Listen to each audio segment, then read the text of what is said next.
Bonjour, bonsoir plutôt, bonsoir peuple de Dieu. Nous nous retrouvons encore ce soir pour parler de la suite de notre enseignement d'hier. Hier, nous n'avons pas fini notre enseignement. Nous avons parlé qu'une partie. Nous avons parlé, puisque nous avions deux phases, deux volets, deux formes. Mais nous avons parlé seulement de la première forme. Et donc aujourd'hui nous parlerons de la seconde forme. Alors sans plus tarder, je vais soumettre ce moment entre les mains de Dieu pour qu'il en prenne possession. Nous allons prier. Gloire et honneur à toi, notre tendre Père, pour ce moment que tu nous accordes encore dans ta présence. Seigneur, c'est toi qui avais prévu que ce soir encore nous allons nous retrouver et nous allons parler des choses divines, des choses de notre Père Céleste. Bénis ta parole, qu'elle trouve une place de choix dans notre vie, notre cœur, notre âme, notre esprit, notre corps. Moi que tu as choisi, Seigneur, pour parler de ta part, fais taire vraiment toute pensée humaine, que se lève que la pensée de Dieu. Gloire et honneur à toi, dans le nom de Jésus, j'ai ainsi demandé. Amen. Alors, nous sommes toujours dans le rayonnement linguistique. Et pour un petit rappel, hier nous avons dit que le rayonnement linguistique, plutôt le mot linguistique, selon le dictionnaire, veut dire la science de langue. Et nous avons vu un peu cette science, comment rayonner cette science de langue. Nous avons parlé de la tour de Babel, comment Dieu a confondu l'homme qui s'est retrouvé à parler plusieurs langues. Alors qu'au départ, Dieu parlait, plutôt l'homme parlait une seule langue. Donc tout le peuple parlait une seule et même langue. À partir du moment où il y a eu la multiplication de langues, la première langue qui avait été parlée, que l'homme parlait, devient ou est devenue une langue morte, c'est-à-dire une langue qu'on ne s'exprime plus. Et donc l'homme est rentré dans des langues diverses, mais qui ne sont pas des langues physiques non plus, mais ce sont des compréhensions spirituelles. Et nous avons aussi cité quelques langues, quelques formes de langues, pas de langue physique, mais de langues spirituelles. Nous avons cité quelques langues hier, par exemple, nous avons parlé des illustrations, des métaphores, des signes du temps, des énigmes, des codes, des images, des songes, des dessins, des visions, des tableaux. Nous avons aussi parlé des danses. Ce sont des langages corporels, des danses, plusieurs formes, plusieurs figures de danse, plusieurs rythmes de danse sont aussi des langages spirituels. Nous avons parlé aussi des disciplines sportives. Ces disciplines sportives également représentent des langages spirituels. Nous avons parlé des postures, nous avons parlé des statuts, des gestes du corps. Nous avons parlé de tout ça comme langue spirituelle. Parce qu'il faut comprendre toutes ces langues pour être un esprit accompli, un homme spirituel accompli. Un homme spirituel accompli, c'est détecter ou comprendre et parler toutes ces langues dans des différentes manières. Et c'est ça que nous appelons ici le rayonnement linguistique. Parce que toutes ces langues doivent aussi rayonner, doivent s'exprimer dans l'homme. Il faut que l'homme arrive à reconnaître les signes du temps. Qu'est-ce qui se passe actuellement? Comment, quoi? L'homme spirituel doit aussi parler le langage métaphorique, doit aussi parler le langage énigmatique, doit aussi parler, nous avons aussi dit que dans le cadre doctrinal, il y a aussi trois langues qui est l'évangélique. Nous avons aussi dit qu'il y a aussi le doctrinal, le langage doctrinal et aussi prophétique. Donc tout ça, ça fait partie des langages que l'homme spirituel doit connaître. Je ne parle pas de l'homme physique, je parle en tant que l'homme spirituel. Et même l'homme terrestre, qui n'est pas l'homme physique, qui est une nature, lui aussi, il a des langages qui font partie donc du langage du corps. Comment se manifestent ces langages-là? J'ai parlé tantôt de danse, la valse, le slow, enfin, tout ça, c'est le rythme du corps. C'est le corps qui présente un langage qu'il faut comprendre. Tout ça, là, nous parlons de la langue, des danses classiques, des rituels, tout ça, là, les gens qui font des rituels, ils ont des danses précises, pour appeler telle divinité ou autre, parce qu'ils invoquent leur divinité à travers des danses.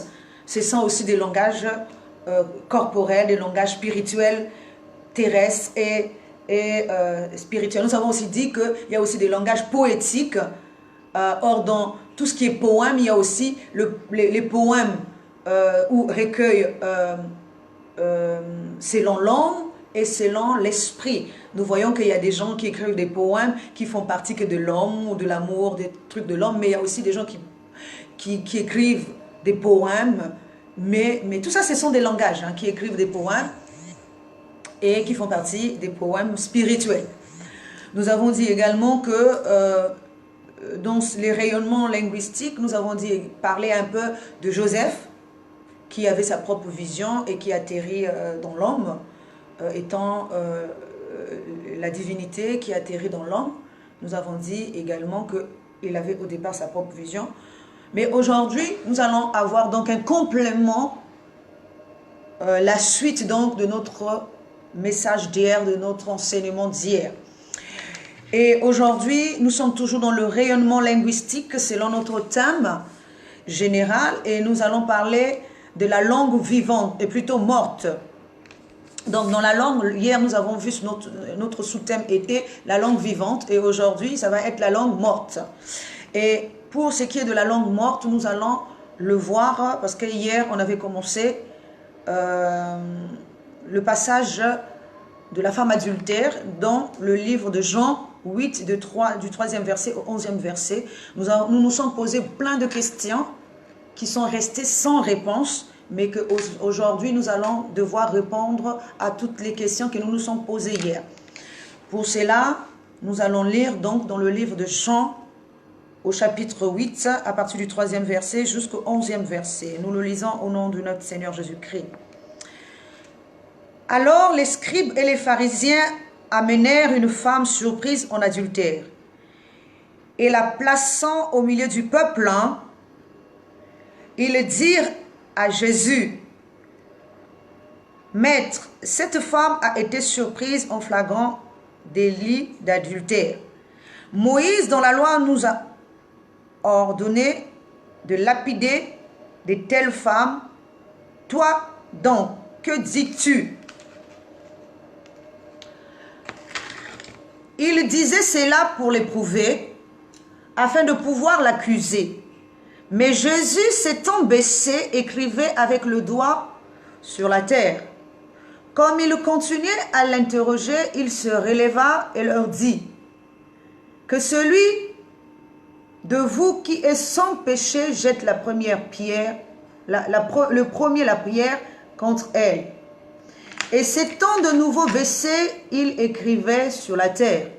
Quand ils entendirent cela, accusés par leur conscience, ils se retirèrent un à un, depuis le plus âgé jusqu'au dernier. Et Jésus resta seul avec la femme qui était là au milieu.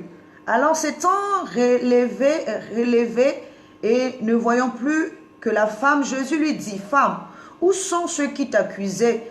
Personne ne t'a-t-il condamné ?» Elle répondit, « Non, Seigneur. » Et Jésus lui dit, « Je ne te condamne pas non plus, va et ne pêche plus. » Alléluia.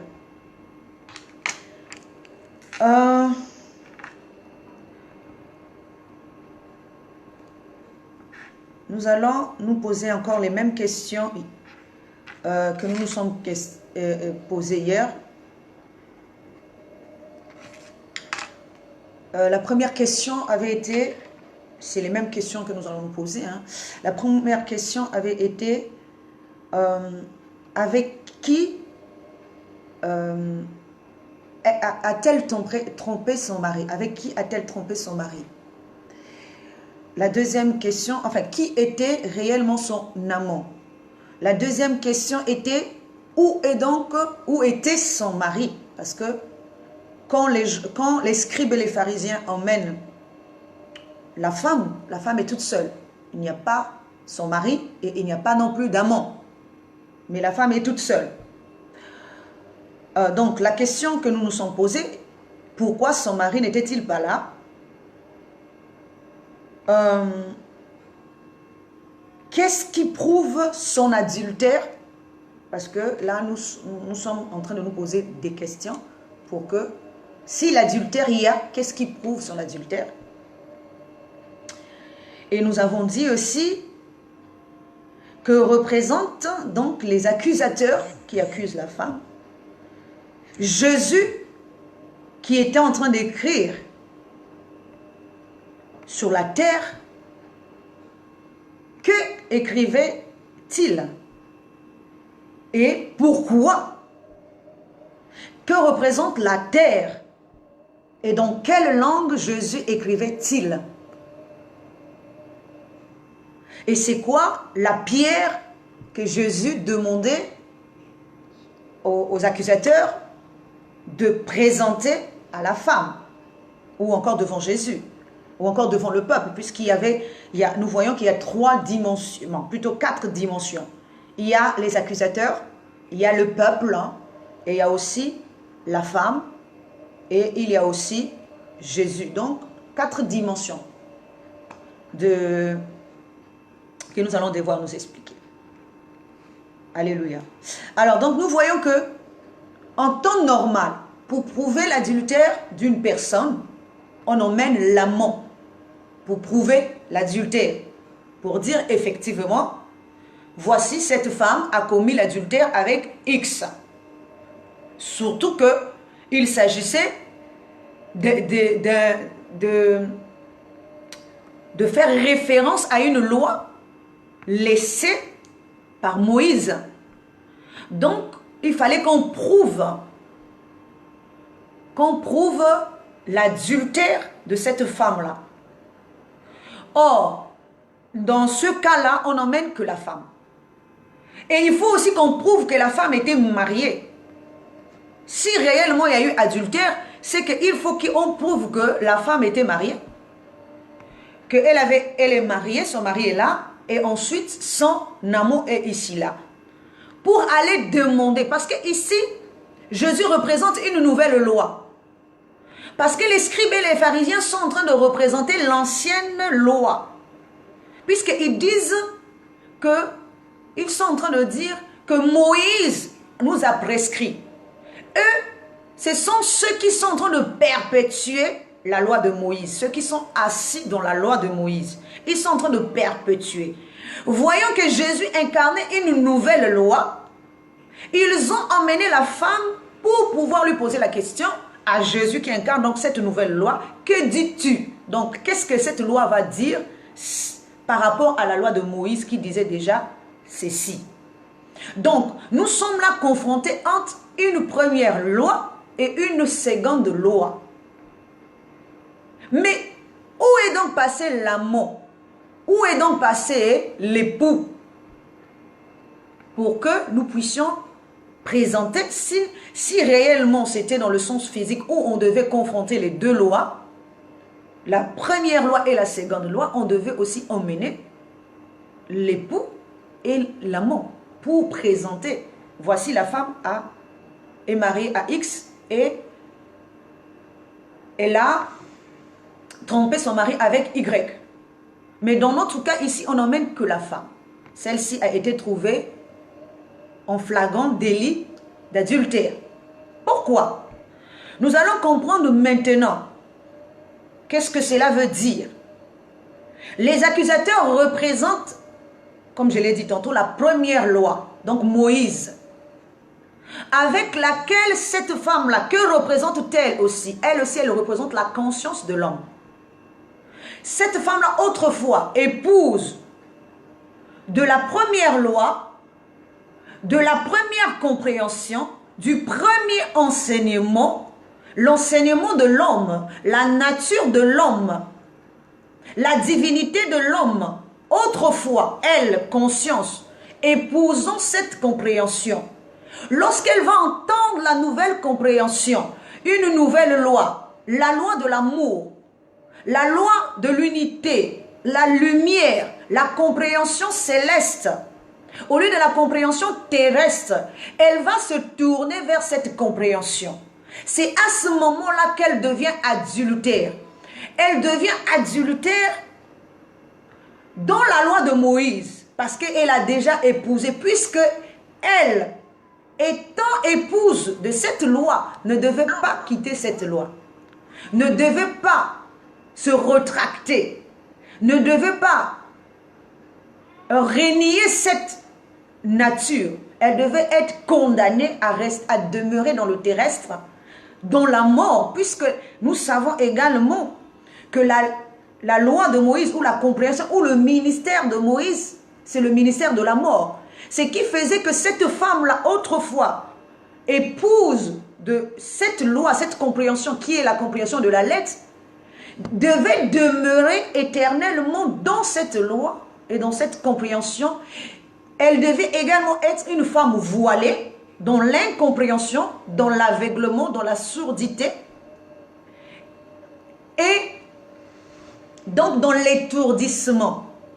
Mais à partir du moment où elle cherche à quitter cette loi, cette compréhension, cette nature, la mort, pour aller vers la vie, vers la lumière, elle va commettre l'adultère. Ce qui veut dire qu'à cet instant, l'amant, et plutôt le mari ici est incarné par les accusateurs. Et le nouveau homme est incarné, donc la nouvelle loi est incarnée par le Seigneur. Et nous allons comprendre aussi pourquoi le Seigneur va dire, celui qui n'a pas péché, lui jette la première pierre. Que représente cette pierre? C'est le nouveau corps, le corps spirituel. Si nous sommes réellement dans le corps spirituel, nous sommes saints, sans défaut ni tâche. Mais si nous sommes encore dans le corps terrestre, dans l'image terrestre, c'est que nous ne sommes pas saints. Notre conscience va nous accuser tour à tour. Parce que la conscience pure, ce n'est que dans le corps saint. C'est pour ça que nous voyons que même David a utilisé une pierre pour vaincre Goliath. Le corps saint, le corps spirituel. Et il nous est dit que dans le livre de David, qu'il y a une pierre qui a 7 yeux. Nous voyons même que la pierre que David a utilisée, il est parti prendre cette pierre dans un torrent. C'est-à-dire là où est située la connaissance. Là où puisait un corps dans le spirituel, dans la connaissance de Dieu. C'est dans la connaissance de Dieu que nous pouvons aller prendre le corps spirituel. S'il n'y a pas de connaissance, il n'y a pas aussi de corps spirituel. Il n'y a pas de naissance de fils. Or, le véritable fils, c'est le corps spirituel. Car le corps spirituel va manifester la gloire de Dieu. Donc, nous voyons ici que les deux hommes sont là. La loi de Moïse représentée par les scribes et les pharisiens et le Seigneur lui-même. Et nous allons voir encore que la pierre, c'est le nouveau corps. Comme tout le monde n'est pas dans le bon corps, parce que c'est lui qui incarne le corps spirituel, parce que les autres incarnent le corps terrestre. Mais lui, il incarne le corps spirituel. C'est la pierre dont il leur demande de présenter, dont il leur demande de s'acquérir, parce qu'il est également dit qu'à celui qui vaincra, on donnera un caillou blanc sur lequel sera écrit un nouveau nom. Donc une nouvelle identité dans un corps spirituel. Si nous avons un corps spirituel, nous sommes hommes nouveaux, un homme spirituel, nous aurons aussi une nouvelle identité dans le spirituel. Donc nous voyons ici, et l'adultère ici, dans ce cas-là, nous allons comprendre comment il y a adultère. La parole de Dieu nous dit une chose. La parole de Dieu nous dit, lorsque dans Exode 31, 18, lorsque l'Éternel eut achevé de parler à Moïse sur la montagne de Sinaï, il lui donna les 2 tables du témoignage, table de pierre écrite du doigt de Dieu. Nous allons voir encore que Jésus, lorsqu'il est en train d'écrire sur le sol, il écrit avec un doigt. De la même manière que Dieu, lorsqu'il écrivait la loi, la première loi qu'il a offerte ou qu'il a donnée à Moïse, comme vision, comme enseignement, comme compréhension, c'est Dieu qui l'écrit de son doigt. Et il divise cette loi, cet enseignement sous deux formes qui sont représentées par les deux tables que Moïse va détenir. Comme pour dire, selon l'esprit et selon le corps. Ce sont les deux tables. Mais même ce qui est comme l'arbre du bien et du mal, selon les deux tableaux, selon le corps et selon l'esprit. C'est la connaissance que Moïse va recevoir, écrit du doigt de Dieu. Mais nous voyons également que dans 2 Corinthiens 3, Paul nous dit, vous êtes une lettre de Christ, écrite par notre ministère, non avec de l'encre, mais avec l'esprit du Dieu vivant, non sur des tables de pierre, mais sur des tables de chair, sur les cœurs. Alors nous voyons ici, donc lorsque Jésus est en train d'écrire, premièrement, Jésus n'écrit pas sur des tables. Jésus est en train de changer la loi. Mais la loi d'hier là, donc la langue qui était autrefois devenue une langue morte pour la conscience, pour l'homme, la langue dont j'ai dit hier que ceux qui étaient en train de construire la tour de Babel avaient oublié, donc cette langue qui est passée de la langue vivante à la langue morte, va encore ressurgir au moment où Jésus va écrire sur le sol. Parce que la question que nous nous sommes posée ici, il écrit quoi? Il écrit une nouvelle loi. Parce qu'il faut qu'il efface la première loi pour pouvoir écrire une nouvelle loi. Une loi qui ne va pas, qui va partir sur la base de la première loi. Parce qu'il nous a dit que la fondation est la même. Il nous a dit, voyez la gloire de la seconde maison. N'est-elle pas plus grande que celle de la première? Mais les fondations étaient les mêmes fondations. Alors, il faut d'abord détruire la deuxième maison et la première maison pour construire la deuxième maison. Alors, pendant qu'il écrit, il est en train d'écrire sur la chair. Or, la chair avant est une femme étrangère, un peuple étranger qui n'a pas connaissance de la compréhension de Dieu. La chair qui n'est pas au départ la bien-aimée de Dieu, parce que la chair a des désirs qui sont contraires à celle de l'esprit. Mais étant donné que la chair, regardez ce que Romains 9, 25 nous dit. J'appellerai mon peuple celui qui n'était pas mon peuple, et bien-aimé celle qui n'était pas la bien-aimée. Regardez d'abord, donc le peuple là c'est un corps. Et la bien-aimée c'est la conscience de ce corps là.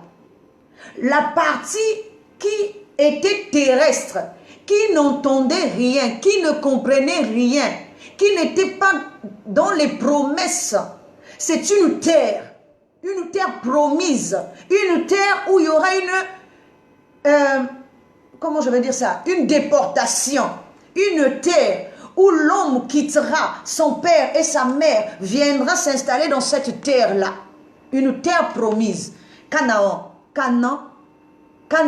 promise pour l'homme, une terre où l'homme qui est incarné par la sémence, qui est dans le rein du Père, devra partir pour venir s'installer là. Parce que c'est la terre où coule le lait et le miel. Dans le sens physique, nous n'avons jamais vu une terre où coule le lait et le miel, sinon le corps d'une femme. La parole, la nature nous enseigne que le lait sort du corps d'une femme, même dans un sens physique. Et le sang sort aussi d'une femme. Les menstrues sortent d'une femme et le lait aussi sort d'une femme. C'est très important parce que le sang qui sort de la femme, là, dans la Bible nous dit que le sang est l'âme. Or, nous voyons que c'est dans le corps d'une femme. Là encore, je ne suis pas encore de parler d'une femme physique. Mais la femme physique n'incarne que la femme spirituelle, qui est la conscience de l'homme. Nous savons que l'âme, c'est ce qui est succulent. C'est ce qui part à la perdition. C'est ce qui est détruit. C'est ce qui est anéanti. C'est ce que le mal veut. Or, la parole de Dieu nous dit que l'âme, c'est le sang. Il nous est dit que lorsqu'un pécheur, celui qui ramènera un pécheur de la voie qu'il s'est égaré, sauvera non seulement une âme, mais couvrira une multitude de péchés. C'est l'âme, si nous voyons bien, c'est l'âme qui est sortie du corps d'Abel. Parce que lorsque Caïn va tuer son frère, il nous est dit que l'âme est sortie, plutôt le sang est sorti d'Abel. Et ce sang-là est allé dans la terre. Ce sang-là était comme une sémence. Il est dit que tu seras maudit sur le sol, la terre qui a ouvert sa bouche pour recueillir le sang de ton frère. Ce n'est qu'une parenthèse. Donc je dis ici que cette même terre-là, autrefois rejetée, autrefois impure, autrefois souillée, le même sang-là qui donne la souillure à la femme lors de ses menstrues, c'est le même sang qui sauvera encore la femme. La parole de Dieu nous dit, sans effusion de sang, il n'y a point remission de péché. La parole de Dieu nous dit encore que nous avons été rachetés au prix fort du sang de Jésus. C'est le sang là qui donne l'impureté à la femme. C'est le même sang qui devient encore la cause de sa rédemption. Qui a encore du prix. Parce que le sang, le sacrifice de Jésus a été agréé à cause de son sang versé. À cause du même sang qui faisait de la femme impure. Qui rendait la femme impure. C'est ce même sang qui fera le rachat de la femme. Alors, la parole de Dieu nous dit que Jésus était en train d'écrire sur le sol, sur la terre. La terre ici, c'est la chair. La parole qui va se faire chair. La parole autrefois. La connaissance qui devrait s'écrire maintenant sur la chair. Que la chair doit épouser maintenant la parole. Cela est aussi incarné par la crucifixion. La crucifixion symbolise l'impression de la connaissance sur la chair. Car il nous est dit, maudit quiconque est pendu sur le bois. Mais le bois c'est quoi? La parole de Dieu nous dit que si on a fait cela, bien plus le bois sec. Or le bois ici c'est le Seigneur lui-même, est un bois vert. Il a été pendu sur un bois. Si il est le bois vert, combien plus le bois sec? Le bois vert c'est quoi? Le bois qui contient de l'essence, c'est-à-dire la connaissance. Si à lui, qui était accroché dans le ciel, on l'a fait tomber par terre, c'est-à-dire la divinité qui descend, combien plus un bois sec qui est incarné par l'homme, un bois sec qui n'a pas d'essence, qui n'a pas de vie, qui est mort, combien plus lui qui a la vie, qui a encore l'essence dedans, qui a encore toute sa maturité, toute sa forme, combien plus un bois sec, on va le détruire. Donc le Seigneur qui est crucifié sur un bois veut dire que la connaissance est en train de s'imprimer sur du bois. Et là, la connaissance s'imprime, la connaissance là s'écrit comme une lettre, mais non avec la main de l'homme, mais avec le doigt de Dieu. Il est dit non avec de l'encre, mais avec le doigt de Dieu.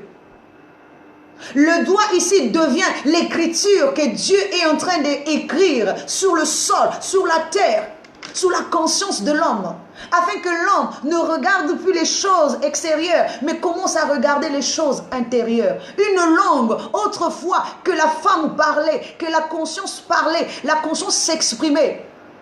Mais étant donné qu'elle avait reçu une lettre de divorce, puisque Dieu dit, nous allons le lire, je pense que j'avais déjà dit ça, je crois que si ce n'est pas Jérémie, donc c'est Ésaïe 50. Il nous est dit, je vais commencer par Ésaïe 50. Voilà, Ésaïe 50. Ainsi parle l'Éternel, où est la lettre de divorce par laquelle j'ai répudié votre mère? Ou bien auquel de mes créanciers vous ai-je vendu?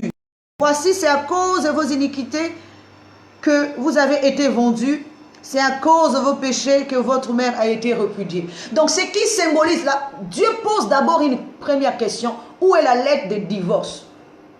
Mais s'il dit c'est à cause de vos péchés que j'ai répudié, votre mère a été répudiée, c'est qu'il y a eu séparation. Et Dieu lui a donné la lettre de divorce. Or, la lettre de divorce ici, c'est la loi de Moïse. La loi de la séparation, de la mort. C'est que si Dieu a donné une lettre de divorce pour que la femme soit éloignée de Dieu, si la femme est éloignée de Dieu, donc la femme ne peut plus se souvenir de sa divinité, ne peut plus se souvenir de son époux, du langage de l'époux, elle est sortie de la maison. C'est comme une femme qui a physiquement été surprise en flagrant délit d'adultère. Ce qui était dans le cas dans Éden. Quand Adam et Ève ont mangé le fruit, ils ont trompé Dieu. C'est-à-dire que l'époux véritable a été coquifié avec le serpent par rapport à l'enseignement. Mais suite à ça, on lui donne, parce qu'il nous a dit, après le péché, c'est la mort. Le péché produit la mort. Donc, lorsqu'il y a adultère, il y a aussi la lettre de divorce. L'adultère ici, c'est commis dans le cas de Moïse. Lorsque Joseph descend en Israël, c'est une chute. À partir du moment où il y a la chute, il y a aussi la lettre de divorce. Or, la lettre de divorce va emmener l'homme à s'éteindre sous une forme pour être renouvelé sous une autre forme. Parce qu'il faut qu'on lui enlève tout ce que c'est ça, le désert. Il faut maintenant qu'on lui enlève, qu'on lui retire l'image terrestre. En lui retirant l'image terrestre, cela devient comme si Dieu est venu chercher son épouse au milieu de l'homme. Dans l'image de l'homme.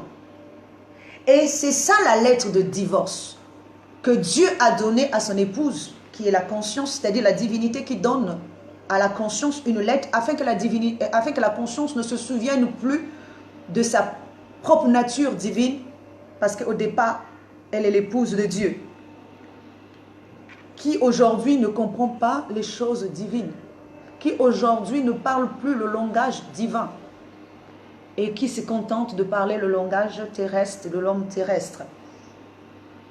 Et lorsque Jésus écrit, c'est pour activer de la manière que Moïse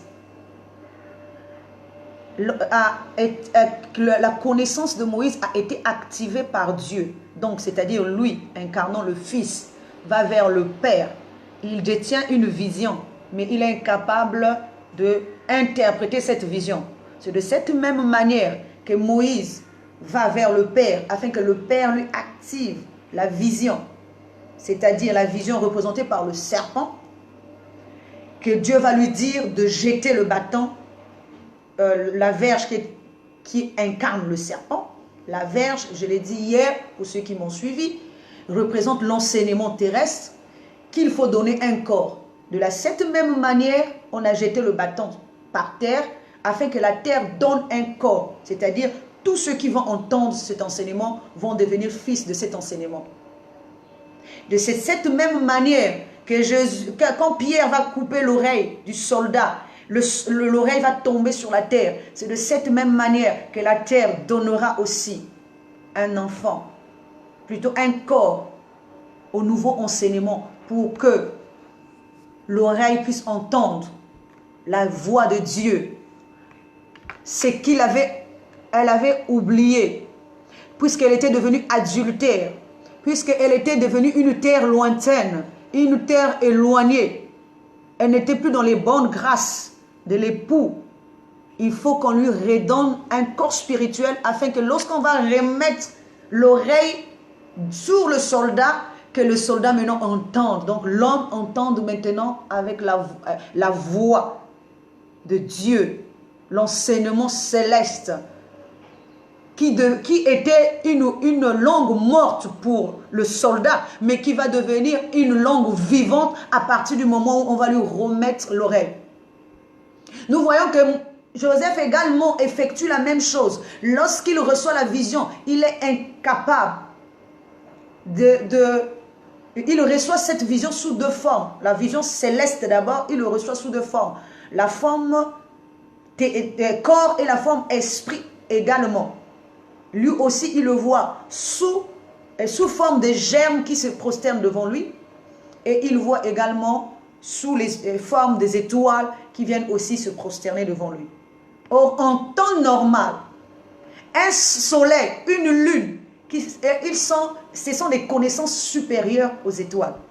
Comment pouvait-il venir encore se prosterner devant une étoile, si cette étoile ne devient pas une étoile plus grande que même le soleil et la lune? Comme Jésus, qui va devenir une étoile du matin, une étoile énorme. Alors, c'est le même cas pour Joseph. Joseph deviendra une étoile énorme dans le séjour en Égypte. Je l'ai dit aussi hier, il va se revêtir du corps du corps de Pharaon, rehausser cette image afin que cette image prenne de la hauteur et se place au niveau de la divinité. Comme Moïse, que Dieu va faire Dieu devant Pharaon. C'est la même image. Alors nous voyons que la langue morte doit être rétablie. Si elle est rétablie, elle peut être lue. Elle peut être entendue et elle peut être reparlée. La langue ici, c'est la connaissance cachée de Dieu qui reviendra. Parce que la parole de Dieu nous dit, mon peuple périt faute de connaissance. Parce qu'aujourd'hui, l'homme a rejeté la connaissance. L'homme ne comprend plus. Mais si l'homme revient dans la connaissance qui est une langue morte aujourd'hui pour l'homme, cette langue deviendra encore une langue vivante que l'homme pourra s'exprimer. Il pourra s'exprimer avec cette langue, la connaissance de Dieu. La connaissance vivante de Dieu. Il est dit, si tu as rejeté la connaissance, moi aussi je te rejetterai. Donc si tu rejettes la connaissance, tu es devenue une femme adultère. Tu reçois une lettre de divorce. Et tu vas dans le séjour de mort. Donc nous voyons ici que Jésus, lorsqu'il écrit, il écrit dans donc la connaissance céleste pour que la femme. Un autre exemple pour illustrer la chose. Imaginons quelqu'un qui est dans les ténèbres. Il nous est dit que la lumière, lui, du fond des ténèbres. Quelqu'un qui a toujours vécu dans l'obscurité et qui commence à voir. Il va voir la lumière. Mais forcément, il sera attiré par la lumière. Parce qu'il a toujours vécu dans les ténèbres. C'est ça la loi de Moïse et la loi de Jésus. Les deux connaissances, la lettre et l'esprit. Mais la lettre là, si Jésus l'écrit de son doigt, puisque nous avons lu ici que Dieu lui-même avait écrit de son doigt la connaissance qu'avait reçue Moïse. Aujourd'hui là, le même Dieu écrit encore une nouvelle loi. Et dans le cœur, dans l'épouse, dans la chair, parce que la chair doit être une lettre écrite des mains. Si c'est une lettre écrite des mains, qui doit lire ça? C'est le corps qui va lire. Parce que c'est que la conscience reçoit, la conscience le transmet au corps. La conscience le transmet au corps. Et c'est le corps qui va maintenant refléter l'image de Dieu. Et nous allons encore voir autre chose.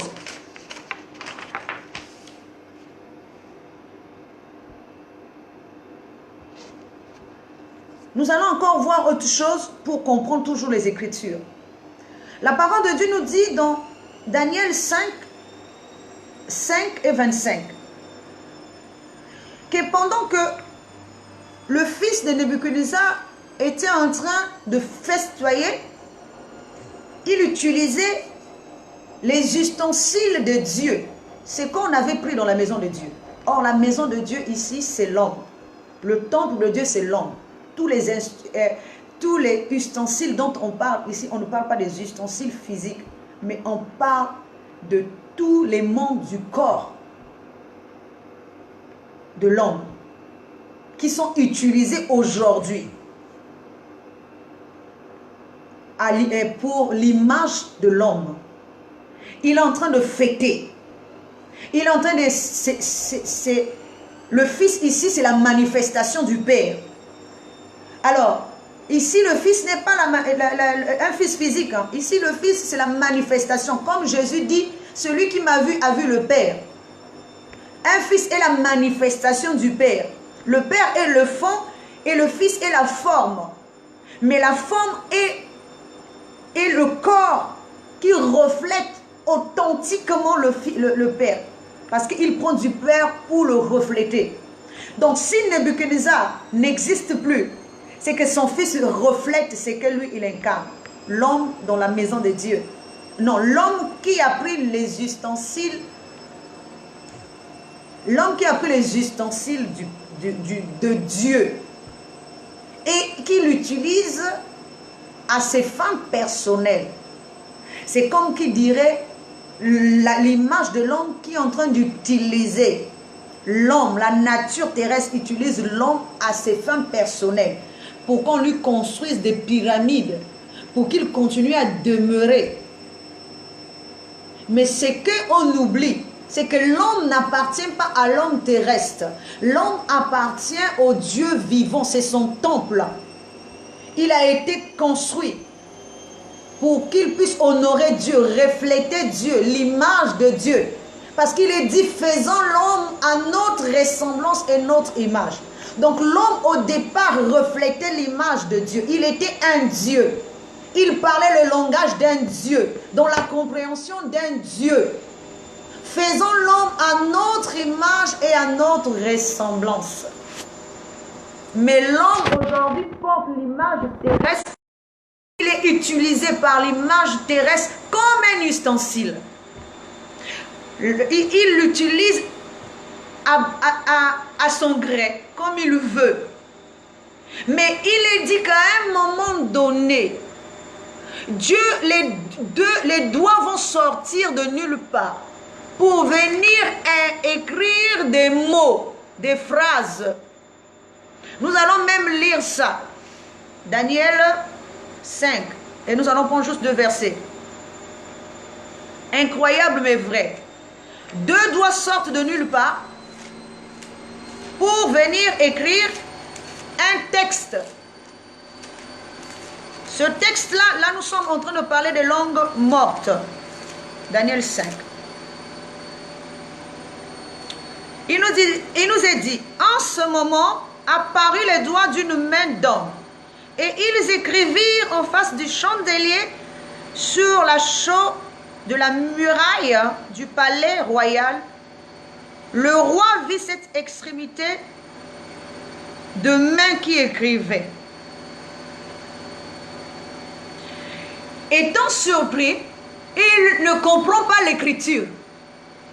Il ne comprend pas dans quelle langue on a dit. Donc lui, il va recevoir. Là, nous sommes en train de recevoir une autre lettre. La lettre de l'extinction. La lettre du jugement. La lettre qui va condamner maintenant l'homme à la mort. La lettre qui va éteindre l'homme. Mais c'est parlé dans une autre langue. Le verset 25 nous dit, l'explication maintenant de Daniel. Voici l'écriture qui a été tracée. Compter, compter, peser et diviser. Ça, c'est l'explication. Dans le 26e verset, il nous est dit, on va même arriver jusqu'au 28e. Et voici l'explication de ces mots. Compter, Dieu a compté ton règne et il y a mis fin.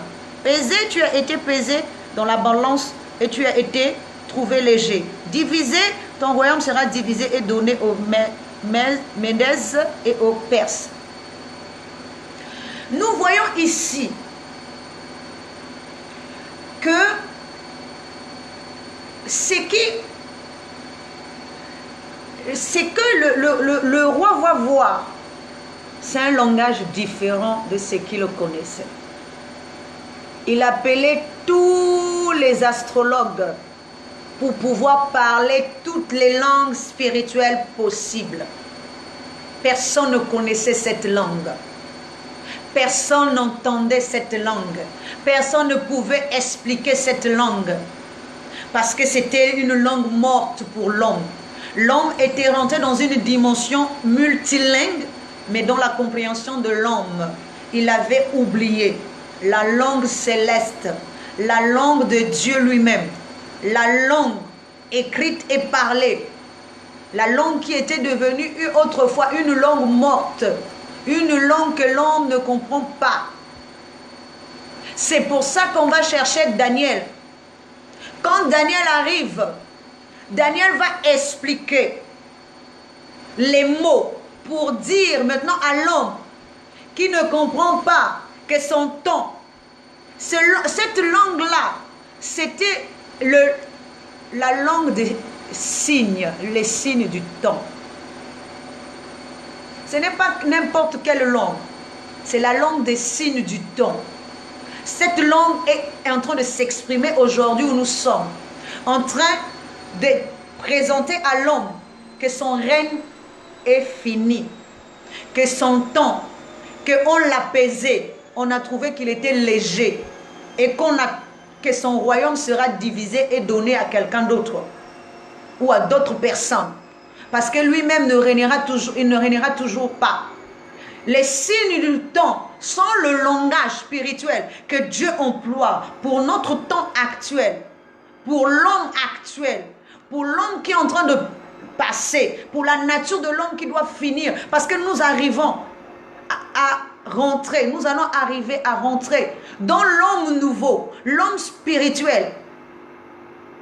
Mais ce langage-là, l'homme terrestre ne le voit pas, ne l'entend pas. Cela est affiché par le doigt de Dieu lui-même. Dieu l'a inscrit. Il est là. Seuls ceux qui sont divins, seuls ceux qui ont la compréhension divine, seuls qui sont en train de s'élever peuvent lire ce langage et le comprendre et l'interpréter également. Parce qu'à ce moment-là, Daniel est le corps qui interprète, le corps de la divinité qui interprète le langage de Dieu. De la manière que Joseph est le corps pour interpréter le langage de Pharaon, David est le corps, plutôt Daniel est le corps qui interprète le langage de Dieu. Regardez ce que la parole de Dieu nous dit. Que Jésus, qui est aussi incarne également le corps, qui incarne également Daniel, s'exprime pour parler le langage de Dieu. Il dit quoi? C'est que j'ai pris de toi, c'est ce que je leur ai enseigné. Et Paul également dit la même chose. Paul également incarne le même corps. Il n'incarne pas le corps qui interprète. C'est-à-dire le corps, lui il incarne le corps castré. Il n'incarne pas le corps viril. Le corps viril mais castré. Le corps qui se soumet tout seul. Le corps de l'épouse, le corps de l'énuque de la reine. Jésus ici dit, Père, ce que tu m'as donné, c'est ce que je leur ai enseigné. Il n'est pas un fils qui enseigne sa propre doctrine, son propre enseignement. Il est un fils qui enseigne l'enseignement du Père. Il leur explique Il leur dit, regardez, c'est qu'il est en train de dire, Jésus, prenons même l'exemple de Jésus. Jésus montre tous les signes du temps. Il leur montre tous les signes du temps. Ne voyez-vous pas? Il leur explique. C'est le corps de la manifestation de Dieu. Le corps qui interprète Dieu comme Dieu le veut.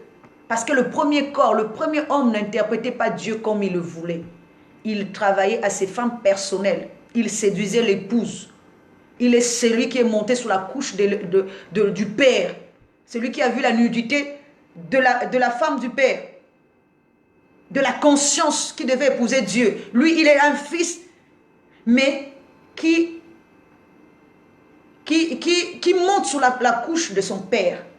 Alors que Jésus est celui qui vient pour pouvoir couvrir la nudité du père. Alléluia. Parce qu'il ne veut pas voir la nudité du père, c'est l'épouse. On éduque l'épouse pour pouvoir épouser le père. On ne voit pas, si tu vois l'épouse nue, c'est que tu as vu la nudité du père. On ne voit pas l'épouse nue, parce que c'est la nudité du père. Parce que l'épouse est le corps du père. Il faut couvrir l'épouse. Il faut habiller l'épouse, celle qui est mise nue, celle qui a été dévoilée. Il faut la couvrir pour qu'elle soit habillée. Mais elle doit être habillée avec un corps spirituel, pas un corps terrestre. Parce que dans le corps terrestre, elle est nue. Elle n'est pas encore habillée. Regardez même ce que la parole de Dieu nous dit. Lorsque Adam et Ève sortent, on leur met des vêtements, des peaux de serpent. Mais cette femme-là, elle doit être habillée, mais avec un corps spirituel. Or, le corps spirituel, c'est Jésus. Si Jésus devient le corps spirituel, il va enseigner ce que le Père lui a dit. Il n'enseigne pas à ses fins personnelles. Il ne montre pas un nouveau enseignement. Il lui montre l'enseignement du Père, afin que l'épouse épouse le Père et non le Fils. L'épouse, le Fils est le corps de l'épouse. Parce que c'est le corps que l'épouse doit enfanter. Le corps spirituel. Alléluia. Nous voyons ici que Daniel incarne ce même corps qui connaît le langage du Père, qui peut expliquer le langage du Père. Aujourd'hui, pour tous ceux qui sont spirituels, c'est grâce à ce que Jésus nous a dit que nous commençons à remarquer les signes du temps. Les signes du temps. Les signes. Jésus a utilisé toutes les langues possibles pour être un vrai Dieu. Il faut que tu aies la connaissance de toutes ces langues et tu les maîtrises. Tu dois les maîtriser. Tu ne dois pas parler qu'un seul langage. Parce que ce qui tue l'homme, c'est que l'homme parle qu'un seul langage, l'autre aussi parle un autre langage. Mais pour que nous soyons des bons divins, il faut que nous ayons la maîtrise de tous ces langages-là. Jésus parlait en métaphore. Il pouvait aussi expliquer. Il pouvait aussi ouvrir la vue, ouvrir les oreilles. Pour que les gens entendent et comprennent le langage de Dieu. Pour que il leur montrait également les signes du temps, un langage puissant, un langage céleste puissant. Nous allons voir les langages. Un langage puissant. Regardez même ce qui était, pour vous montrer le langage des signes du temps.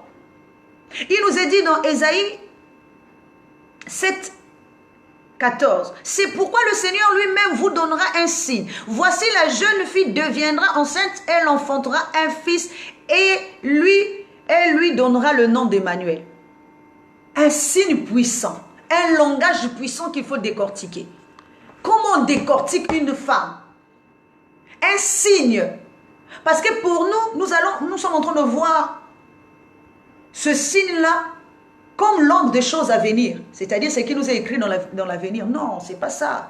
Le véritable signe, lorsque la femme va engendrer, c'est quand, dans le chapitre 12 de Apocalypse, il nous est dit qu'elle est dans les douleurs de l'enfantement. C'est ce qui se passe actuellement.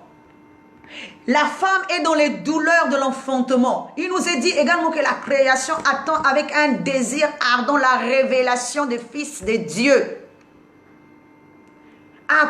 Non seulement à cause d'elle, mais à cause de celui qui l'a soumis. Donc elle attend. Elle est dans les douleurs de l'enfantement. La création aujourd'hui est dans les douleurs de l'enfantement.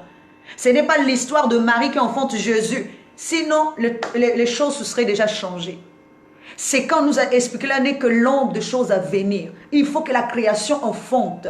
Il faut que la conscience enfante un fils dans le céleste. C'est le fils là qui dominera sur la terre. Comme Dieu a transmis à Moïse la domination, ou au premier Adam la domination dans sa création terrestre, Dieu transmettra au deuxième Adam la domination sur la création céleste. Sur l'homme divin, sur ce qui est spirituel. Aujourd'hui, l'homme n'a que la connaissance terrestre. Il ne domine que sur ce qui est terrestre. Il ne domine pas sur ce qui est céleste. Alors que l'homme doit dominer et sur ce qui est céleste et sur ce qui est terrestre. Mais s'il ne connaît qu'une partie de lui-même, il est un homme à moitié fini. Or, il doit être un homme plein. Il ne doit pas connaître que ce qui est terrestre, il doit aussi connaître ce qui est spirituel. Il doit parler de deux langues, et la lettre et l'esprit, pour qu'il soit un bon divin dans la maison. Parce que c'est lui qui remplace Dieu sur le trône. Ça aussi, c'est une autre dimension. Il remplace Dieu sur son trône. La parole de Dieu nous dit que Dieu a donné à Adam la domination sur toute sa création. Il lui a donné la domination. Pendant que lui, il serait au repos. Donc l'homme, le fils, devait manifester la grandeur de Dieu pendant que Dieu dort. Qu'il est au repos. Ce qui représente également, c'est ce que je disais tout à l'heure, les étoiles qui descendent. Donc l'homme devient plus puissant que même son Dieu. Puisque Dieu dort. Alors que l'homme a pris la place. Il est devenu... Mais s'il ne gère pas bien, si cette alliance avec le premier homme n'est pas parfaite, Dieu va changer d'homme. Il va changer de corps. Il va trouver que ce corps-là n'est pas parfait. Il ne m'honore pas. Parce qu'il ne prend pas ce qui est à moi pour pouvoir donner, mais il se fait Dieu lui-même. Alors que tout ça vient de Dieu lui-même. Regardez même ce qu'il fait de Moïse. C'est Pharaon. Ce n'est pas quelqu'un d'autre. Moïse n'a pas cherché à être Dieu devant Pharaon, mais c'est Dieu qui l'a rendu Dieu devant Pharaon. Donc nous voyons que tout ça là, c'est pour nous donner l'image des langages. Là, nous sommes en train de rentrer dans un langage, la langue morte qui devient une langue vivante. Autrefois oubliée, le langage de signes des temps. La femme doit enfanter. C'est le signe que Dieu nous montre. Il faut que la femme enfante. Il est dit, et on lui donnera le nom d'Emmanuel. La vierge doit enfanter. La jeune femme doit enfanter afin que Dieu ait un corps, Dieu ait une habitation. Vous savez, la confirmation de cela se fait au niveau de... La confirmation se fait au niveau de... Je disais tantôt, de Apocalypse 12, de l'enfantement de cette femme qui est enveloppée par... Si cette femme reçoit la connaissance de Dieu, qui deviendra son corps spirituel, puisqu'elle est enveloppée par le soleil, si elle est dans la connaissance, elle sera un être complet et elle peut aussi enfanter un enfant. Et nous voyons que le signe, le grand signe, ce n'est pas un langage physique qu'il a exprimé, c'est un langage de signes du temps. Et dans le cas de Daniel ici, Daniel interprète correctement ce langage. Un langage que l'homme ne connaît pas. que l'homme ne peut pas lire. Mais lui seul, qui est le corps de l'interprétation, il va le lire pour dire à l'homme terrestre que ton temps vient de s'achever. On t'a pesé. Quand on parle de peser ici, ça veut dire qu'on a pesé la connaissance là. L'être humain, l'être terrestre n'a pas assez de connaissances. Son temps. C'est pour ça que Jésus et la parole de Dieu nous dit, travaillez non pour la nourriture qui périt, mais pour celle qui subsiste. Celle que le Fils de Dieu vous donnera, celui à qui il a marqué d'un sceau. Le sceau ici, c'est la lettre, c'est un signe. Le sceau, c'est aussi un signe, c'est la lettre. Parce que toute lettre qui est écrite, celle qui est écrite de la main de Dieu, doit avoir un sceau. Un sceau, c'est un tampon, c'est le cachet de Dieu. Mais si on connaît que c'est la lettre de Dieu, il faut qu'il y ait une différence entre la lettre de l'esprit et la lettre du corps. Parce que celui qui écrit, il a un cachet différent. Donc il y a une démonstration, il y a une manifestation de ce que l'esprit a dit. C'est que le corps ne peut pas faire, mais l'esprit peut faire. Donc nous voyons que les écrits ont été écrits, les écrits ont été écrits par les doigts de Dieu, de la manière que Dieu a écrit sur les tables que Moïse a reçues, sur la chair, sur l'histoire de la femme adultère. Il écrit avec son doigt, pas le doigt de l'homme, pas avec de l'encre, mais avec son doigt. Ce qui veut dire ce qui est indestructible. Ce qui ne s'efface pas. Et donc, nous voyons que ce qu'il écrit là, il ne l'écrit plus sur les tables. Parce que les tables, c'est quoi? C'est l'endurcissement. Le premier homme, c'est un homme endurci. Voilà même ce que Dieu dit lorsqu'il parle à Moïse. Il dit, je te fais Dieu devant Pharaon, mais j'endurcirai son cœur pour qu'il n'entende pas. Tout ça, c'est pour que l'homme ne soit pas en mesure de comprendre les choses spirituelles. Donc, ce qui a été caché, c'est ce qui est révélé sous deux formes. Sous deux formes. Même ici, nous allons voir que Daniel va percevoir les choses sous deux formes. Donc, la forme du jugement, pour mettre fin à l'homme,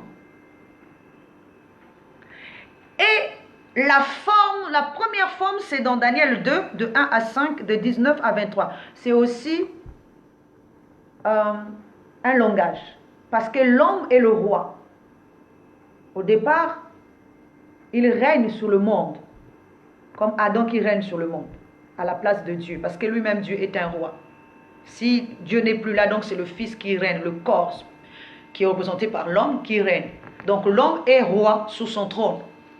Représenté aussi par Saoul, le premier roi. Et avant. Alors le peuple dit qu'il ne veut pas voir Dieu dans son premier état. Il faut qu'on lui trouve un corps.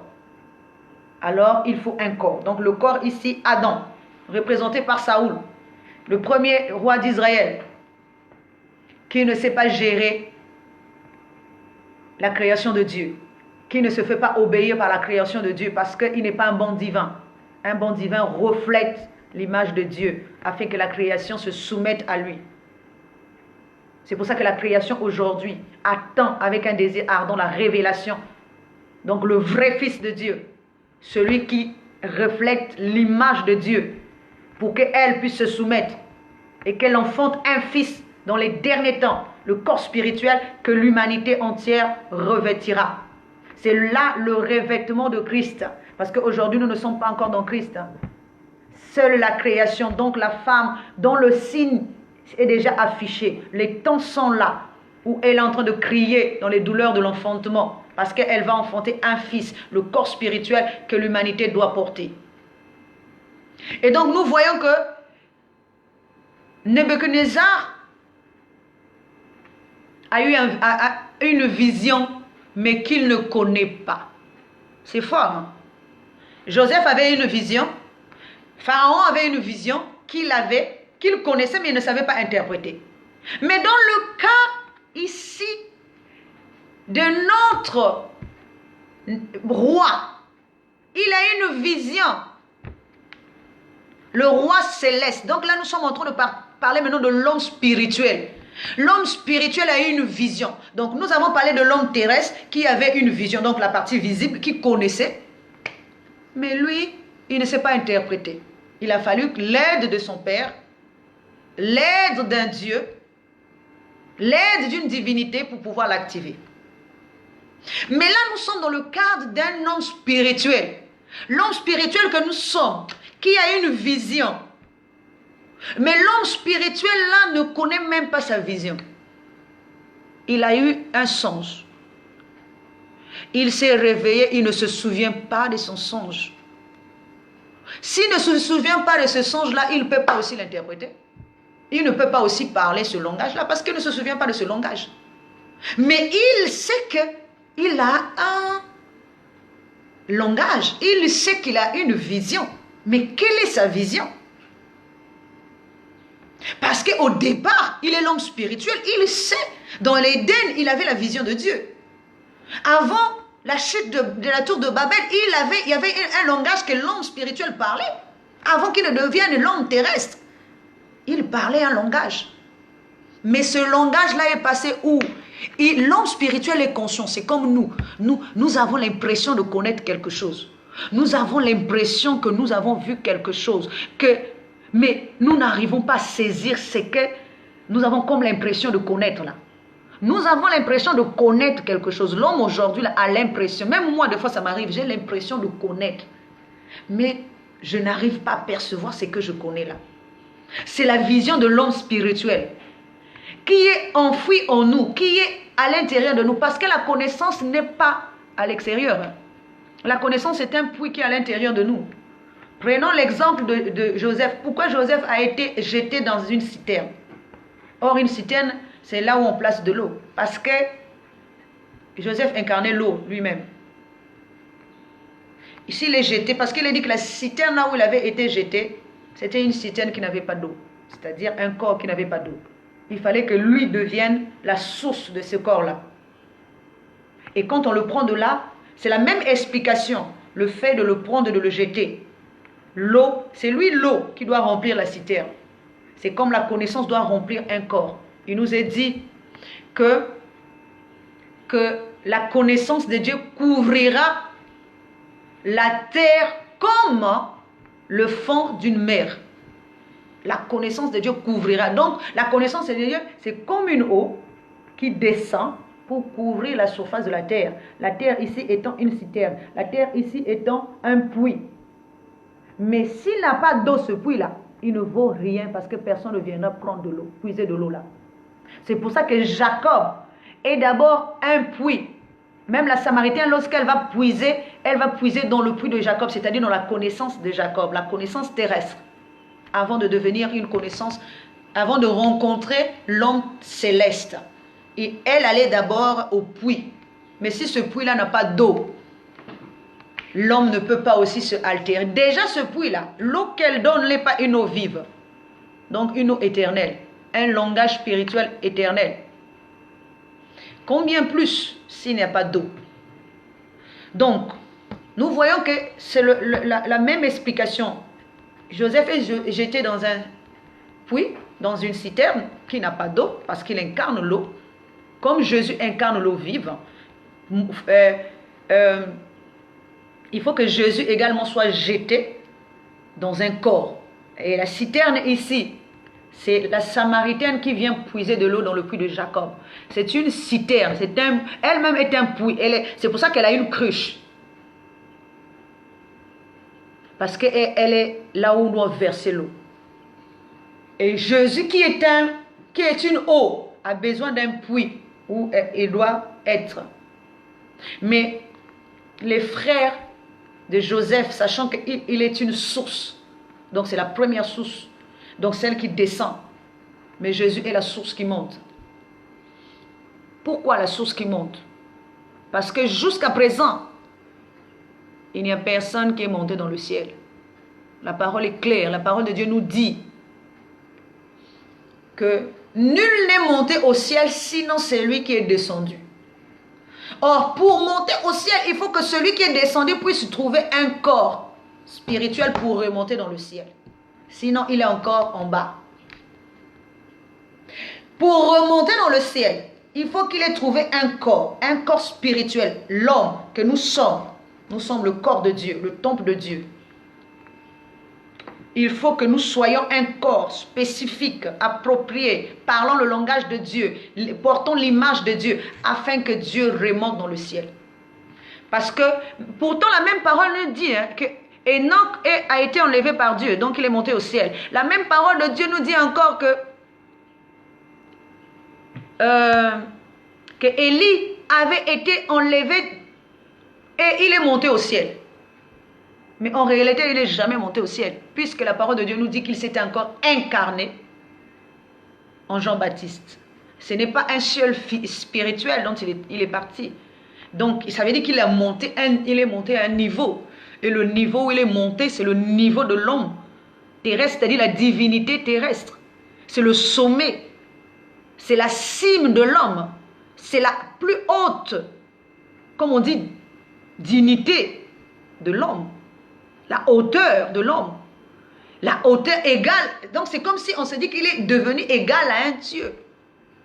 Ou au Dieu, mais pas le Dieu céleste. Parce que dans le ciel, il n'y a pas de ciel. Il est dit, nul n'est monté au ciel, sinon celui qui est descendu. Du ciel, le Fils de l'homme qui est dans le ciel.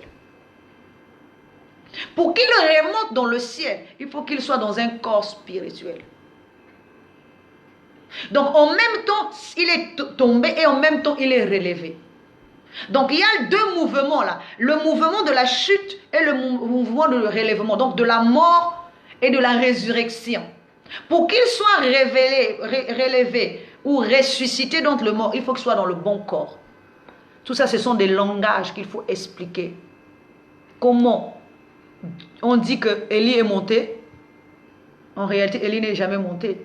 Parce que la chute est une pyramide, mais une pyramide renversée. Parce que lorsqu'on monte dans le sens de descente, lorsqu'on atteint la cime de la pyramide, c'est comme si on est monté dans le ciel de l'homme. Mais pas dans le ciel supérieur, le ciel inférieur. Parce que nous avons le ciel et les cieux. Alors, nous sommes en train d'avancer et d'arriver pratiquement à la fin. Nous voyons que l'homme a sa propre vision, l'homme spirituel, mais il ne se souvient pas de cette vision. Donc Daniel sera l'interprète de l'homme, le corps de l'interprète. Daniel va interpréter tous les astrologues, tous les magiciens, tous les gens qui sont là, qui étaient là, ne pouvaient pas expliquer le songe. D'abord comprendre. Mais la parole de Dieu nous dit que Daniel a fait recours. Parce que lui, il était dans la maison, comme Joseph était dans la maison de Pharaon. Lui aussi, il est dans la maison de l'homme. Parce que l'homme est appelé à être temple de Dieu. Mais si on ne l'enseigne pas ce qu'il faut,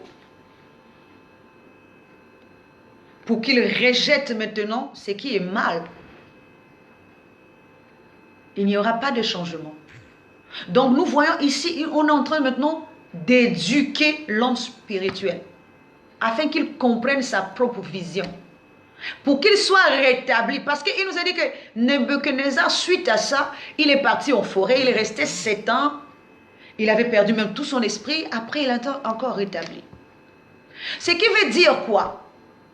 Que l'homme là doit quitter l'homme terrestre pour rentrer maintenant dans l'homme spirituel, parce qu'il a la vision de l'homme spirituel. Pour parler le langage que lui ne connaît pas, un langage mort, une langue morte pour lui, mais qu'on va l'activer. À ce moment-là, Daniel devient le Dieu qui active la vision de l'homme spirituel. L'homme qui est en train de retenir captive et qui veut que la divinité puisse se prosterner devant lui. Nous voyons que Daniel ici incarne la même image que Jésus qui ne veut pas se prosterner devant l'image terrestre, qui ne veut pas se mettre à la droite de l'homme terrestre. Ça, c'est le deuxième homme. L'homme terrestre, lui, il s'est mis à la droite de l'homme. Représenté plutôt la divinité qui chute, lui, il s'est mis à la droite de l'homme, c'est-à-dire Joseph à côté de Pharaon. Mais l'homme spirituel, lui, va préciser. Il ne va pas se prosterner devant l'image terrestre. Parce que il est dit à Daniel et ses compagnons que lorsque vous entendrez la trompette, vous allez tous vous prosterner devant l'image, la statue du roi, l'image terrestre. Et il a dit non, ça c'est ce corps spirituel, le corps divin. Il est capable de prouesse. Il ne veut pas se soumettre. Comme Jésus qui ne voulait pas se soumettre devant Satan, se prosterner devant l'homme. Et pourquoi on a mis ses compagnons dans le feu? C'est justement pour le faire toujours le feu, le ministère de l'homme, pour faire apparaître un homme spirituel, qui est le quatrième. L'homme spirituel qui est la quatrième personne que le roi voyait dans le pardon. Lorsque nous traversons toutes ces périodes ici, c'est dans le but que nous puissions faire naître un homme spirituel. Nous sommes en train d'arriver là-dessus. Donc nous voyons que Daniel va interpréter ce langage. Daniel va expliquer au roi ce que le roi lui-même ne connaît pas. Un langage que lui-même ne maîtrise pas. Une langue morte que lui-même n'a plus de souvenir. Parce que c'est le même homme, autrefois, tout seul, à qui on a confié l'humanité, qui s'est dispersé, mais qui pourtant a un langage spécifique à lui. Et qui doit redevenir lui-même. Mais pour redevenir lui-même, il faut qu'il rentre dans la communauté. Le langage de Dieu. Il faut qu'il ait la maîtrise de tout ce langage. Un bon vivant doit connaître son propre fonctionnement. De la manière que l'homme connaît le fonctionnement de l'homme, mais l'homme spirituel aussi doit connaître son fonctionnement. C'est ça sa vision. Mais la vision de l'homme terrestre, on empêche, l'homme terrestre empêche, l'image terrestre empêche l'homme de voir loin, au-delà de ce qu'il voit. C'est un voile pour lui. Mais or, il faut que l'homme parle, comprenne ce que Dieu veut dire de lui. Il lui a expliqué le langage de ce qu'il avait vu. Comment? Il a vu ça parce que Daniel est reparti vers Dieu. Mais comment le roi pouvait-il savoir, comment je vais dire ça, parce que Daniel aussi pouvait lui dire n'importe quoi. Comment pouvait-il comprendre que ce que Daniel a dit, c'est ça même? C'est parce que lorsque Daniel lui interprète le songe, lui parle dans ce langage, on active automatiquement ce qui est en lui. C'est pour ça que son esprit dit Amen. Ce qui était enfoui, ce qui était endormi, ce qui était étourdi, va reprendre vie. C'est comme le premier homme, Saoul. Lorsque on enlève le bon esprit, il est dit qu'on a mis en lui un mauvais esprit.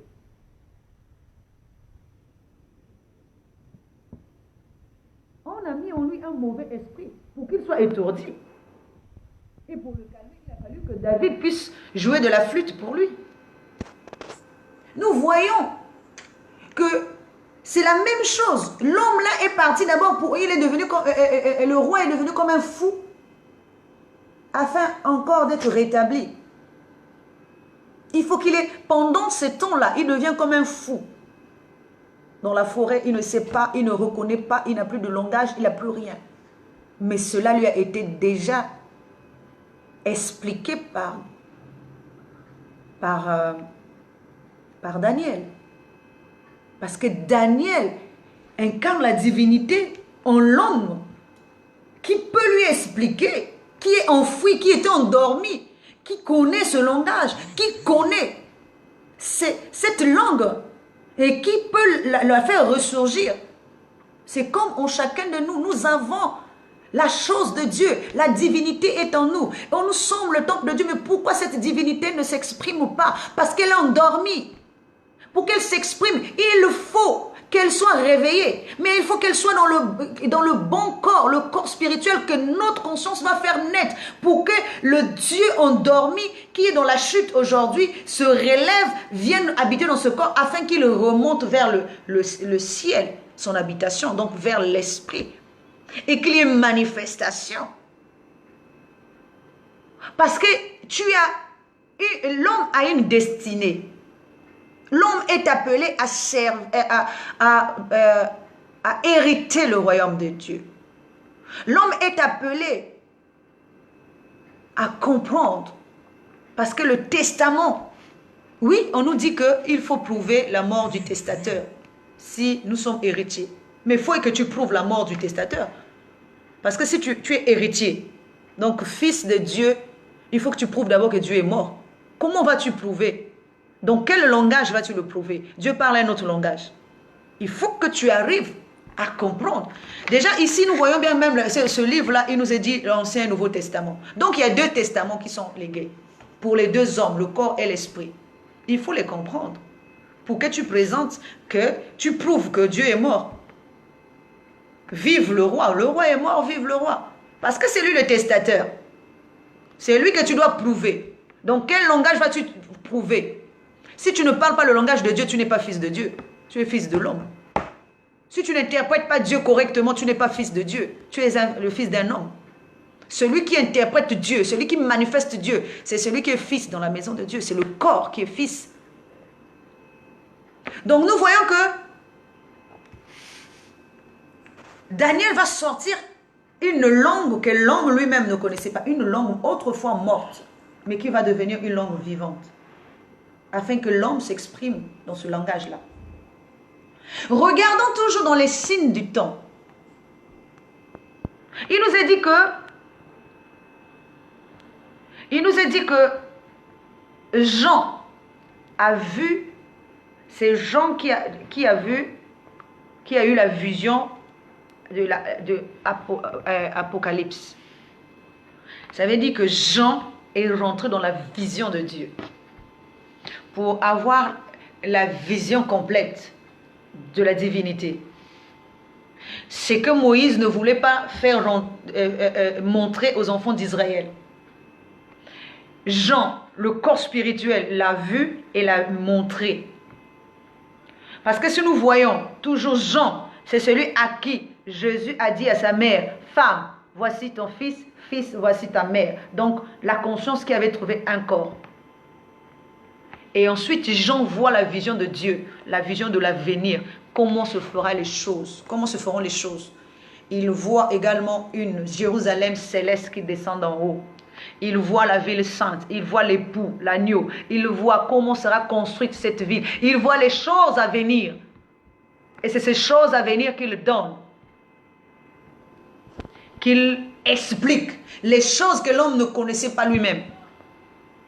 Mais étant le corps spirituel, il les voit. Parce que c'est un prophète. Seul un prophète du temps à venir peut connaître les choses du temps à venir.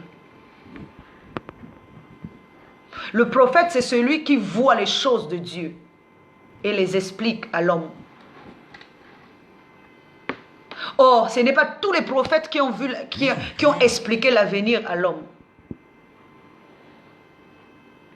Mais Jésus est le corps de l'avenir. Donc il voit l'avenir, il explique. Jean également incarne ce même corps spirituel qui voit l'avenir et qui explique comment l'homme sera dans son avenir. C'est aussi un langage, une vision qu'il faut expliquer à l'homme pour que l'homme spirituel comprenne ça, où se trouve sa destinée, pour qu'il quitte le terrestre il faut qu'il voie la destinée. Il faut qu'il voie dans sa tête. Comme lorsqu'on nous parle de l'éternité. Si l'éternité est une terre sainte, est une terre de promesses, comme la vision que Jean a eue, pour que nous puissions quitter le terrestre, il faut que nous ayons la vision du céleste. Il faut que nous ayons, mais pour cela, il faut que nous soyons dans le corps de l'avenir, dans le corps spirituel, dans le corps de l'avenir. Lorsque nous sommes dans le corps à venir, nous pouvons rentrer dans l'avenir. Mais si nous ne sommes pas dans le corps à venir, nous allons rentrer comment dans l'avenir? Parce que l'avenir, c'est le futur. Nous sommes dans le présent. Le passé est passé. Ce sont les 3 temps, non? Passé, aujourd'hui, présent et futur. Qui sont aussi des langages du passé, du présent et du futur. Tout ça là, c'est pour que notre esprit comprenne déjà les choses du passé, les choses du présent et les choses du futur. Mais celui du passé était incapable de nous donner les choses du présent. Le présent s'est incrusté lui-même. Parce qu'il a fallu que le passé meure pour qu'on remplace le présent. Mais celui du présent voit le futur. Parce que celui du passé, lui, ne voyait pas le futur. Il s'arrêtait à lui. Il a fallu que son jour passe pour qu'on remplace le 2e jour. Et le 3e jour, c'est le futur. Le futur, c'est l'homme du présent qui voit le futur. C'est lui qui explique le futur. Pour que ça nous permette de quitter le présent pour aller dans le futur. Mais si nous devons aller dans le futur, il faudra que nous puissions parler le langage céleste et que nous puissions être une lettre. Parce que si nous sommes une lettre, regardez ce que Actes 15, 30 dit, ça c'est notre dernière partie. Eux donc, ayant pris congé de l'église, allèrent à Antioche où ils remirent à la multitude, la lettre à la multitude assemblée. Donc la lettre là doit être lue. Si nous sommes une lettre, nous devons d'abord nous lire nous-mêmes. Nous sommes une lettre. L'homme est une lettre. Mais l'homme, c'est l'homme spirituel qui est une lettre. L'homme terrestre aussi est une lettre. Mais si la lettre de l'homme, on a fini de lire la lettre de l'homme physique, plutôt terrestre, il faudra que nous puissions maintenant lire la lettre de l'homme spirituel. La lettre écrite des mains de Dieu. Que la parole de Dieu trouve place en nous. Nous allons dire une prière de clôture. Gloire et honneur à toi pour ce moment que nous avons passé en ta présence. Merci pour tout ce que nous nous sommes dit ici, venant de ta part. Pour ceux qui m'ont écouté et pour toi qui t'es adressé à nous à travers ma bouche. Parce que même celui qui enseigne, s'enseigne lui-même. Alors bénis ta parole, qu'elle trouve une place de choix en nous et qu'elle nous emmène à nous relever. Gloire et honneur à toi pour tout. Dans le nom de Jésus, j'ai ainsi demandé. Amen.